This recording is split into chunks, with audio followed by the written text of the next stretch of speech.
আচ্ছা, সোহাগ ভাই কেমন আছেন আপনি? আমি খুব ভালো আছি। আমি ভালো থাকবো, সুখে থাকবো, সুখে। এই যে আপনার ভিডিও যারা করে তারা আপনারে কেমন সহযোগিতা করে? করে না রে ভাই, সুখে কি করবে, কি জামাই। তো আপনার ভিডিও করার, আপনার ভিডিও দিয়ে তো ধরেন অনেকে অনেক টাকা ইনকাম করতেছে, অনেকে ভাইরাল হচ্ছে, তো আপনার সহযোগিতা করেন এই বিষয়ে আপনি কি বলতে চান তাদেরকে?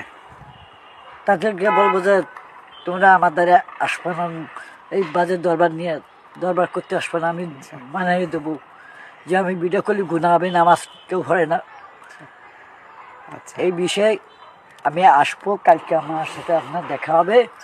দেখালে আমি আপনারে ফোন দিয়ে জানাবো, আর কেউ আমার দরকার নাই। আচ্ছা, এই যে ভিডিও আপনার যে রান্নার রেসিপিগুলো দিচ্ছেন, এই ভিডিও ভাইরাল হওয়ার পরে আপনার মানে রান্না কোনো বিষয়ে কোনো বিয়ে বাড়ি বা অনুষ্ঠান থেকে আপনার দাওয়াত আসছে নাকি যে রান্না করার জন্য?